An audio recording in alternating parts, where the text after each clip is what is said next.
વડોદરામાં પ્રતાપ સરોવર અને વિશ્વામિત્રી નદીના કેચમેન્ટ વિસ્તારમાંથી આવતા વરસાદી પાણીના યોગ્ય વ્યવસ્થાપન માટે કરવામાં આવે તે માટે કેન્દ્રની આવેલી ટીમ ચર્ચા કરશે.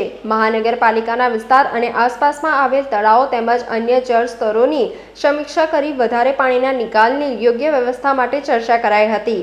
સરકાર દ્વારા બનાવેલી તજજ્ઞોની ઉચ્ચ કક્ષાની સમિતિ મહાનગરપાલિકામાં બેઠક કરી હતી. BN નવલાવા પૂર્વક સચિવ ભારત સરકાર, SS રાઠોડ મુખ્યમંત્રી સલાહકાર, NN રાય ચીફ એન્જિનિયરિંગ સર્વેલેટ of commissioner, Gandhinagar professional Gopal Bhatti civil engineering department, MS university, Dilip Rana municipal commissioner Vadodara બેઠકમાં ઉપસ્થિત રહ્યા હતા.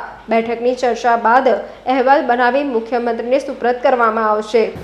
રાજ્ય સરકારે વિશ્વામિત્રીમાં જે પૂર આવ્યું તો એના નિવારણ માટે અને પરમાનન્ટ પગલાં શું ભરી શકાય, પૂર કઈ રીતે નિવારી શકાય, એની માટે થઈને એક કમિટી હાઈ લેવલની નિમણૂક કરી છે.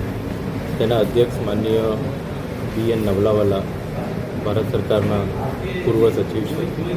એટલે એમના અધ્યક્ષસ્થાને આજે એક મિટિંગ થઈ હતી અને જે બી કમિટીના મેમ્બર હતા એમની સાથે એક વાટાઘાટો થયો હતો, એક મિટિંગ થઈ હતી અને એ મિટિંગમાં અત્યાર સુધીના જે પ્લાન છે એ રજૂ કરવામાં આવ્યા હતા અને બીજી ટેકનિકલ ચર્ચાઓ થઈ હતી.